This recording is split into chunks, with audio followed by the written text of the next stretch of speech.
We heard from Diaspora Affairs Minister I24. He says Syrian President Jalani, he should be eliminated without delay. This is a strong statement coming from the Diaspora Affairs Minister, but he said if it looks like Hamas, it sounds like Hamas, it must be Hamas. So he's comparing the al-Sharaa government to Hamas terrorists.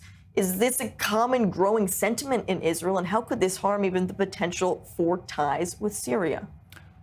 Jalani or Ahmed Ashara, by whatever name, presents a conundrum to the world and very definitely to Israel because, of course, he has a jihadist past, and it's very easy to sound tough and to say we're not going to be fooled and he is what he always was and we want to eliminate him. But there are other players in the world who are very open to the idea of redemption. It's a Christian idea, and they're prepared to contemplate that Ashara may be, in fact, a force for good now that he's in power. And, you know, he's certainly making noises that would suggest a willingness to run Syria in a manner that may not be democratic, but may be somehow more fair and more viable from Israel's perspective even. Than has been the case in the past. For Israel, the whole thing is a big challenge because the Druze community in Israel itself serve in the army. They're very loyal citizens. It's a very big success story in Israel's relations with the Islamic world that the Druze, if we are to see them as Muslims, are so patriotic in the Israeli minority. And of course, Israel has not had trouble with the Druze in the Golan Heights, unlike the Palestinians in the West Bank. And so they also need to be pacified, of course. And this is at the root of why Israel is so interested in taking the side of the Druze and protecting the Druze in the area near the border on the Syrian side of the Golan. All that is clear. But on the other hand, I don't have the telepathic powers of Minister Shikli, and I don't really know what Ashara wants to do. I do sense that he is an Arab leader who's willing to meet with Israelis. He's an Arab leader who convinced Trump, who Israelis seem to admire, that he's serious and turned a new leaf and prepared to make peace with Israel. And what is truly incredible is that there are signals that he may be willing to do some sort of normalization deal with Israel that doesn't involve a return to the Golan Heights, which is every Israeli's fantasy, including the most left-wing Israeli, doesn't really want to give up the Golan Heights because of the tremendous strategic value. So Israel is forced here to choose between the potential benefits of a good relationship with Ashara versus the need to pacify the Druze. I certainly agree with Benjamin that the idea that the Druze are going to be allowed to act as a vigilante force and allowed to cross the international border and to do whatever they want, presumably with IDF arms, is ridiculous. And Israel has to put an end to it. But the degree to which Israel should be interfering on the part of the Druze is an open question. I would say to a very considerable degree, but it should be done, I would imagine it is being done, with back-channel dealings with the Ashara government to coordinate, because I do not think necessarily the Ashara government currently begging the world for legitimacy and acceptance wants to be seen as a force for sectarian domination of minority sects in Syria. So let's hope that they want to end this latest round of violence. Quickly, Ariel, is that what we're seeing so far? How are we seeing the Syrian government handle this touchy subject? So, a chain of two very interesting statements. One yesterday by the Defense Minister Moghaf Abu Qasa, today by President Ashara, or the Syrian presidency, urging military personnel not to commit crimes against civilians and not to engage in sectarian humiliation. Now, these are statements that you wouldn't expect to hear a defense minister and a president issue on Twitter to their forces. And I think often you say the medium is the message, and I think having these statements on Twitter is intended not for internal consumption, but rather for the international community to try and show that they are attempting to prevent these crimes from being committed. But we've seen dozens of videos, not just of extrajudicial killings, of field executions, of these mass humiliations. These crimes are happening, and they're being conducted by forces of the Syrian general security. These are under the umbrella of President Ashara and the defense ministers. There's a bigger thing here, which is what happens when former terrorists become part of the state's military infrastructure, the kind of deal we're talking about seeing maybe one day in Gaza.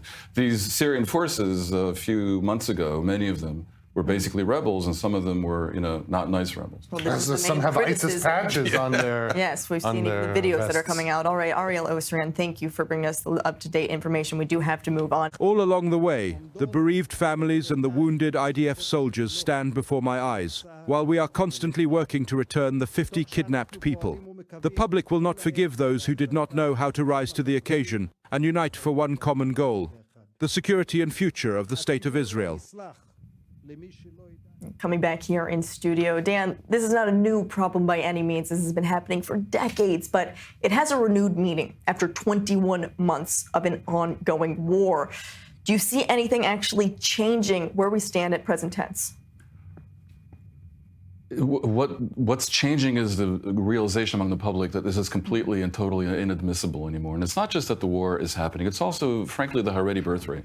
When they were 4% of the population, that was one thing. Now they're 12 to 15%, depending on who you define as a Haredi. They double as a proportion of the population, with 7 kids per family. Every 20 years or so, they're going to be a third tomorrow, a majority the day after tomorrow, maybe, if these dynamics continue. How can it be that they don't serve in the army, but also half of them don't work, and they don't teach our kids math, English, and science? It's insane. And so the public is starting to understand that this is the way to societal collapse. And the military issue and the incredible shortfall of soldiers is just the first step.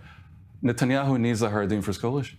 And the Haredi politicians are on their, insisting that this continue. The Likud base doesn't really want it to continue. Look, polls show that 75 to 80% of the public want the Haredim to be drafted like everyone else, and not these Edelstein's formulas. Just everyone should be drafted under equality before the law. 80% of Israelis can't agree that today is Tuesday. It is remarkable. So for Netanyahu, this is a very major challenge. And I'm not surprised that at the moment, we're seeing what may well be a little bit of theater where he is not giving in to them. Because for Netanyahu to give in to them fully would almost guarantee a loss in the next election. And we'll be in a campaign by law within about a year, and they can't afford to give in to the Haredim. This is a delicate balancing act for Bibi, and I give him a lot of credit for being super clever, and we'll see what happens. But if I'm betting, the government will not collapse for the next couple of months for sure. Well, still with me in studio, Benjamin Anthony and Dan Perry. Dan, I want to begin with you. The issue of the Murad corridor still a sticking point, and this humanitarian city that we have talked about here in studio also still a sticking point. But in your opinion, this is not feasible, it seems. Why so? Not just not feasible, completely ridiculous and unstrategic. For Israel to build a city to house 500,000 or 1 million people, that its own former leaders are calling concentration camp, after almost 2 years of war, runs so counter to the strategic need, societal, economic, moral need of Israel to end this war, that it boggles the mind. By all accounts, it'll take a half year to a year to build the city. It will then embroil Israel in managing a huge Palestinian population for many years when most of the public wants the war to end now. And every poll shows they're prepared to end the war now, yes, even leaving Hamas in power if that's what it has to be, because it's not the same Hamas. They're in power of a pile of rubble. So yeah, the Israeli public is prepared to do that. But there are better ways. There are better ways. The idea that we are still, after 21, 22 months, almost quibbling in the weeds with a genocidal jihadist terrorist group that's mostly been crushed over this corridor or that corridor is such a reflection of incompetence that I hardly, as you can see, have the words. There were better ways to engineer an endgame. And it would have begun with agreeing on what the endgame should be and then reverse engineering it. And from the beginning, there was a very clear endgame, imperfect, but the only game in town, which would involve some version of the Palestinian Authority with massive assistance and Israeli supervision and $100 billion and all the rest of it to present to the Palestinians an alternative that would create pressure on Hamas to give up. Now, the fact that they haven't given up after 22 months probably suggests that it isn't a great idea to continue doing the exact same thing. And I have to say that there is a way forward. Hamas has already made clear that they're prepared to hand over the reins of civilian power. Israel and Israelis suspect correctly that Hamas wants a Hezbollah-like scenario where they're a militia and armed behind the scenes, lording it over the civilian government. That's the actual issue. And there are ways to create pressure on what's left of Hamas to give up there as well. But Israel's not doing any of it. Israel's preparing, if we're to believe what we see and what we hear from officials, for a forever guerrilla insurgency. My only hope, well, I have two hopes. One, that Trump will put his foot down, and the other, that Netanyahu will look at the calendar and notice that he has elections in a year and understand that this is a very unpopular way forward.